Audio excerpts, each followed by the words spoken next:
American তো directly Sheikh হাসিনাকে এখানে আনার কথা বলছে। American administration and India will totally support Sheikh Hasina's coming back. এবং এইটার কোন স্টাইলে করবে, যে আন্তর্জাতিক যে সমীকরণ চলছে এবং শেখ হাসিনা যে খুব বোল্ডলি বলছেন তিনি এই দেশে মানে দেশে এই বছরের মধ্যে ফিরে আসবেন, আসলে কি আন্তর্জাতিক সমীকরণ সেটিকে সমর্থন করে? মানে তার এই বক্তব্যের সপক্ষে অবস্থান আমার নাই কিনা?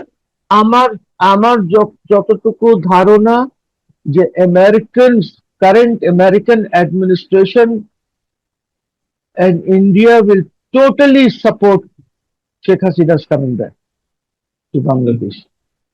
এবং এইটার কোন স্টাইলে করবে, বিকজ আপনাকে একটা কথা আমি রিমাইন্ড করে দিই, একজন আমেরিকান ইভেন যখন আইসিটি 2009-তে যখন ওখানে এটা ট্রাইব্যুনালটা ক্রিয়েট করা হলো এবং জামাত লিডারদেরকে ট্রাই করা হলো, I forget the name, ambassador কি নাম ছিল, উনি বারবার এসেছেন এইখানে এবং এসে গভর্নমেন্টকে, তৎকালীন গভর্নমেন্টকে বলেছেন যে আপনারা এটা যেটা করছেন এটা ঠিক না, বারবার বলেছেন। দিস ইজ নট, অ্যাম্বাসেডরের নাম আমি ভুলে গেছি, হয়তো somebody will be able to tell you, বা আমিও হয়তো বের করে নেব অ্যাম্বাসেডরের নাম।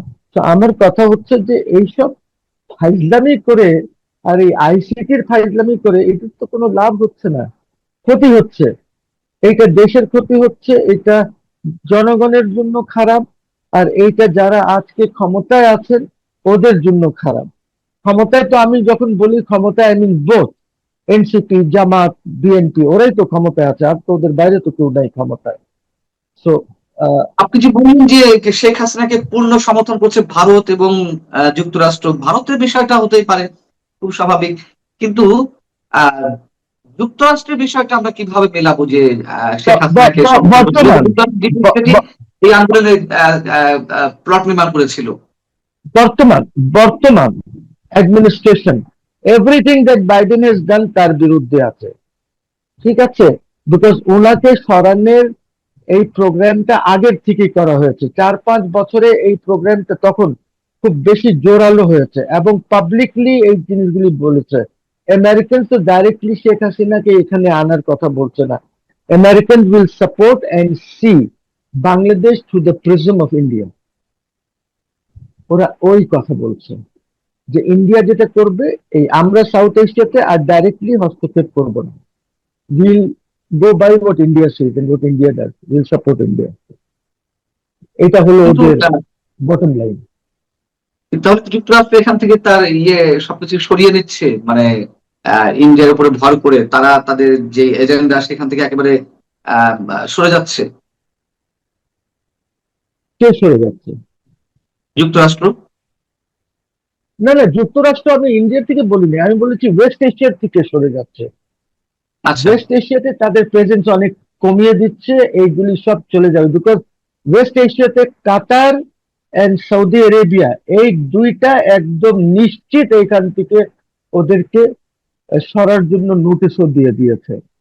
সেক্ষেত্রে চীনের ভূমিকা কি হবে যে এই অঞ্চলে যুক্তরাষ্ট্র ভারতের উপরে মোটামুটি সবকিছু না হোক কোনো কোনো ক্ষেত্রে তাদের নির্ভরশীলতা আরো বেশি বাড়িয়ে দেয় এবং ভারতের চাওয়াকেই প্রাধান্য দেয়, সেক্ষেত্রে চীনের খেলাটি কি হবে? না, ইউ সি, এটা এত কমপ্লেক্স, স্টেট বসে খুব difficult. You see, I tell you, যেরকম আমেরিকানসরা কি করেছে, আমেরিকানসরা ইন্ডিয়ার উপরে একটু নারাজ হয়ে কি করেছে, ইন্ডিয়া প্যাসিফিক রিজন বলতো তারা, এটা ছিল আগে এশিয়া প্যাসিফিক। এশিয়া প্যাসিফিক থেকে ওই ট্রাম্প সাহেব এসে বললেন কি যে না, এশিয়া প্যাসিফিকটা এটার নাম হবে ইন্ডো প্যাসিফিক, বিকজ ইন্ডিয়ান ওশানের স্ট্র্যাটেজি নিয়ে আমরা যেহেতু চায়নাকে ওই আটকানোর চেষ্টা করছি, স্ট্রেট অফ মালাক্কা টালাক্কা এখানে করছি, তো যেন ওদের ইয়েটা প্রভাবটা কমে। তো এইটা করতে গিয়ে যেটা হলো যে আপনার হঠাৎ করে দেখা গেল যে এই কিছুদিন আগে, মেবি 15-20 দিন আগে, ওরা বললো যে না, we will not call this Indo Pacific, we will call it Pacific. তো ইন্ডোটা বাদ দিয়ে দিল এই জাস্ট 15-20 দিন আগে। সো এই যে জিনিসটা আছে, this things are of very great significance, because চায়নার জন্য মালাক্কা ইজ ভেরি ইম্পর্টেন্ট, এবং China has a naval base in Djibouti. এইটার জন্যই তাদের এই নেভাল বেসটা আছে। কমপ্লেক্স এই কারণে যে একদিকে বলছে যে আমরা সাউথ এশিয়াকে we will see South Asia with the prism, with the eyes of India, আবার এদিকে এইখান থেকে সরিয়ে দিচ্ছে। আর কোয়াডসের যে নেভাল এক্সারসাইজেস হচ্ছে এবং কোয়াডসের যে মিলিটারি এক্সারসাইজ হচ্ছে, সেখানেও কিন্তু ইন্ডিয়াকে ইনভাইট করে নাই। প্ল্যানিংটা কি? যেমন যুক্তরাষ্ট্রের সঙ্গে যে চুক্তিটি, বাণিজ্য চুক্তি, এবং সেই বাণিজ্য চুক্তির বিষয়ে আপনি কথা বলছেন, অনেকে আমরা কথা বলছি যে, এবং এবং ভারতের সাথে যে একটা টানাপোড়েন এবং তিস্তা প্রকল্পে অর্থায়নের চেষ্টা, সবকিছু মিলিয়ে এখন আন্তর্জাতিক ভূ রাজনৈতিক জায়গা থেকে বাংলাদেশ কতটা চ্যালেঞ্জের জায়গায় আছে, এবং চীন সফরের মধ্য দিয়ে আমাদের অর্জন আসলে কতটুকু? দেখেন, এই মুহূর্তে আমাদের তেমন কোনো অর্জন হয়নি, বরঞ্চ আমরা দিয়েছি ওদেরকে, চাইনাকে। দেখুন, বাংলাদেশের আমরা ওদের জন্য জোন করে দিচ্ছি, এইসব আমরা করছি, হয়তো তারাই করবে। কিন্তু আমার এই মুহূর্তে we have got some promises, তারা প্রমিস করেছে, লাইক আমাদের তিস্তার ব্যাপারে ম্যানেজমেন্ট, বাট আমরা ওদের সাথে কোনো ওরকম চুক্তি এখনো করি নাই। হয়তো আমরা এসে আছি যে হাউ উইল ইন্ডিয়া রিয়াক্ট, ওইটার কি পজিশন হবে, এইসব নানান চিন্তাতে আমরা করছি না, নাম্বার ওয়ান। নাম্বার টু, যেটা হচ্ছে যে আপনি জানেন যে আমেরিকা বাংলাদেশকে প্রেশারাইজ করছে দুইটা চুক্তি করার জন্য, যেন ওদের নেভেল ফ্লিট যেটা আছে সেটা এখানে আসতে পারে, রিপেয়ার করতে পারে। বেসিক্যালি চায়না একটা ডাউট করছে যে ইন্ডিয়া এইখানে আমেরিকান আর ইসরায়েলি ইন্টারেস্টকে প্রোটেক্ট করার চেষ্টা করবে। তো একটু ওয়েট করলে ভালো হয়, লেটাস সি ব্রিক্স কিভাবে অগ্রসর হয়, because this is a very important event যেটা দিল্লিতে হতে যাচ্ছে, এবং সেখানে আমাদেরও একটা অ্যাপ্লিকেশন পেন্ডিং আছে ব্রিক্স এর মেম্বারশিপের জন্য। এই অ্যাপ্লিকেশনটা গতবার ব্লক হয়ে গেছিল, পাকিস্তানের অ্যাপ্লিকেশন পেন্ডিং আছে, কিন্তু ইরান হয়ে গেছে ব্রিক্স এর ফুল মেম্বার। যদি আমরা যদি মেম্বার হয়ে যেতে পারি ব্রিক্সের, তাহলে এক ধরনের সিচুয়েশন হবে। আমরা যদি ব্রিক্সের মেম্বারশিপ আবার আমাদের স্টল করে দেয়, ইন্ডিয়া করুক বা যেভাবেই হোক, তাহলে কিন্তু আর এক ধরনের আমাদের আন্তর্জাতিক সিচুয়েশন হবে। এই স্বাভাবিক, স্বাভাবিক। আন্তর্জাতিক ইস্যু দিয়ে আমি একটু অন্যদিকে যেতে চাই, বাংলাদেশকে কেন্দ্র করে। সেটা হচ্ছে যে বাংলাদেশে যুক্তরাষ্ট্র, চীন, রাশিয়া, ভারতের যে একটি খেলা বা একটা স্থায়ী যুদ্ধ বা ব্যাটেল গ্রাউন্ডে বাংলাদেশ পরিণত হয়েছে, এরকম তো আমরা শুনে আসছি, বলছি। কিন্তু এর মধ্যে আরেকটি মোটামুটি আধা পরাশক্তি বলা যায়, বা পরাশক্তি বলা যায় কিনা সেটা একটি প্রশ্ন। তুরস্কের একটি প্রচ্ছন্ন প্রভাব অনেক আগে থেকে আমরা দেখছি, তারা প্রভাব বিস্তার করতে চাইছে কোন কোন দলকে ইন্ধন দিয়ে। ইভেন যে আন্দোলনটি হলো 5 আগস্টে, সেখানে তুরস্কের এক ধরনের ইন্ধন ছিল বা এক ধরনের ভূমিকা ছিল, এরকমটাও শোনা যায়। এবং বাংলাদেশের কোন কোন সাম্প্রদায়িক গোষ্ঠীকে তারা নানানভাবে সহযোগিতা করছে। আপনি এই ইকুয়েশনের জায়গা থেকে কি বলবেন, তারা আসলে কি করতে চাইছে এবং কিভাবে তারা বাংলাদেশের মধ্যে প্রভাব বিস্তার করতে চাইছে? দেখেন, টার্কি হ্যাজ, ওদের দুইটা ইন্টারেস্ট আছে এখানে। একটা হলো তাদের ইকোনমিক ইন্টারেস্ট। ইকোনমিক ইন্টারেস্টটা হলো to sell there armaments, arms বিক্রি করার, এবং যার জন্য এখন এই মুহূর্তে পৃথিবীতে এই যে ড্রোন টেকনোলজি আছে বা ড্রোন ডেভেলপমেন্ট যেটা হচ্ছে, এটা টার্কি বেশ এগিয়ে আছে ওদের ড্রোনস গুলি, এবং ওদের ড্রোন এখন পুরো পৃথিবীতে কেনা কেনা বেচা হচ্ছে ওদের। তো আমাদের এখানেও আপনি জানেন যে তারা ড্রোনস বিক্রি করতে চাচ্ছে এবং ড্রোনস এর ফ্যাক্টরি করতে চাচ্ছে এখানে। আহ, তো that is one thing. Second হচ্ছে তারা এখানে অনেক আর্মস বিক্রি করতে চাচ্ছে, ইলেকট্রনিক, যেটা আর্মি ইউজ করে ওই ধরনের অনেক ওদের ইকুইপমেন্টস আছে, যেগুলি তারা এখানে বেচতে চাচ্ছে। That is one. আরেকটা জিনিস হচ্ছে যে যেহেতু এরদোগানের party is also Islamist party, তারা আমরা দেখেছি যে যখন রোহিঙ্গারা এসেছিল শেখ হাসিনার সময়, তখন এরদোগানের স্ত্রী এসেছিলেন এবং ফরেন মিনিস্টার কয়েকবার এসেছেন এরদোগানের। তারা ওদেরকে সাহায্য করেছে। কেন সাহায্য করেছে, কেন এগুলি করতে গেছে? বিকজ ওরা মুসলমানদেরকে একটা সাপোর্ট দিচ্ছে।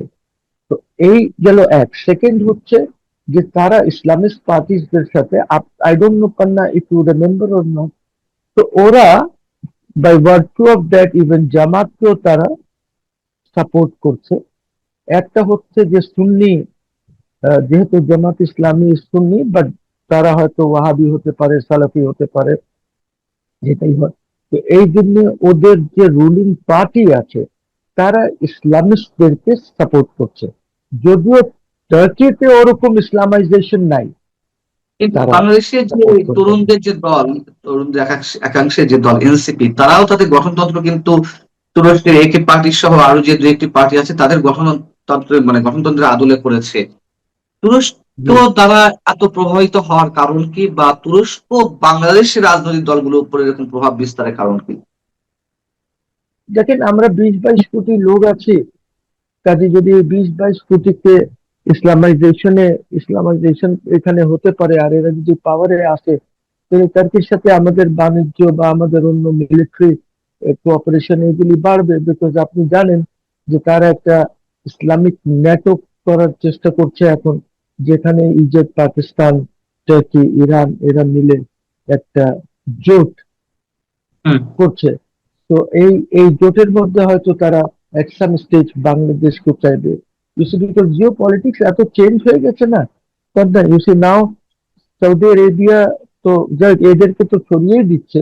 এই যে বেসিস গুলি তো এখানে আমেরিকান যেভাবে থাকবে না আর, because this basis will be shifted to Israel, আর অন্য জায়গায় চলে যাবে। এদের যে ম্যান পাওয়ার আর এদের যে ইকুইপমেন্ট আছে, এইখানে এখন পাকিস্তানের সাথে একটা কথা সৌদি আরব বলছে যে আমাদের 80,000 সোলজার্স তোমরা দাও এখানে, আমাদের এইখানে সৌদি আরেবিয়ায় ট্রেন সোলজার্স দাও। তো Pakistan has about 8,000 odd soldiers এখন আছে, এইটাকে তারা রেস করতে চাচ্ছে আপ টু 80,000। তার মানে ইউসি পাকিস্তানের যে ম্যান পাওয়ার আছে, এই যে সোলজার্স গুলি ক্রিয়েট করা বা এদের ট্রেনিং ট্রেনিং দিয়ে এত এত ইয়ে ক্রিয়েট করা, এটা তো ইউ ক্যান আন্ডারস্ট্যান্ড যে ওদের একটা এক্সপোর্টও হবে, দিল গেট গুড স্যালারিজ। তো আমাদেরও এসব সুযোগ ছিল, কিন্তু আমি জানি না আমরা কোন পর্যায়ে আছি, বিকজ আমরা তো দেখেছি এখন ইসলামাইজেশন চলছে, আর্মির মধ্যেও চলছে। উই হ্যাভ সিন আমাদের 4টা ব্যাটালিয়ন ইসের এই যে একাডেমি আছে, সেখানে হুম হুম। ওদের নামকরণ করা হয়েছে আহ, চার খলিফার নামে এক উসমান, একটা আবু বকর, ব্যাটালিয়ন। হুম। চারটা খলিফার নাম দিয়ে নামকরণ করা হয়েছে। This all goes to show that Islamisation এইখানে আস্তে আস্তে তাদের যে শিকড়টা আছে সেটা মজবুত হচ্ছে। এইসব হয়েছে কিন্তু ইউনুসের হিসেব, which is continuing। এই জন্য আমি বারবার বলি that ইউনুসের policy should be discontinued immediately। এবং I will also tell you this, আন্তর্জাতিক ভাবে কিন্তু এইটাও আলাপ চলছে এখন যে ইসলামাইজেশনের এই অবস্থা হয়েছে যে এখন আর্মি চিফেরও দাঁড়িয়ে আসে, আমাদের আর্মি চিফের, যেটা কোনো সময় ছিল না। এই দিস ইজ, এইটা কিন্তু স্ট্র্যাটেজিক থিঙ্কিং এর মধ্যে কিন্তু এই আলোচনা কিন্তু হচ্ছে এখন। সো ইউ সি, সবকিছুর কিন্তু একটা একটা ইসের মধ্যে চলে যায়, ইভেন দাড়ি, চেহারা, সুরত সবকিছু কিন্তু মার্ক করা হয়। এখন এটাও চলছে, এখন সে বাচ্চারা গেছে হজ করতে, হজ টজ করে এসেছে, একটা দাড়ি রেখেছে, what is the wrong? But আর তারপরে আসার পরে এই যখন এই ব্যাটালিয়ন গুলি নেম করে ফেলেছে 4টা খলিফার উপরে, তখন আবার এইসব কথাবার্তা শুরু হয়ে গেছে। শুধু সেটি নয়, কি আমাদের হচ্ছে শিক্ষা অনির্বাণও নিভিয়ে ফেলা হয়েছে। তাদের ওইটাও যুক্তি ছিল নিবিয়ে, রাইট রাইট। যে গ্যাস সাশ্রয়ের জন্য এটি করা হয়েছে, মৃত্যুব্যয়িতের জায়গা থেকে। এটি একটা মনে হয় যে আসলে এটি কোনো ভিত্তি আছে, যে গ্যাস কতটুকু আর গ্যাস পড়বে? না না, এইটা ভিত্তিহীন কথা, এইটা ফালতু, এইটা এইটা বন্ধ করা হয়েছে। And this government is quite, I don't know why, ওরা কেন এত চুপ আছে।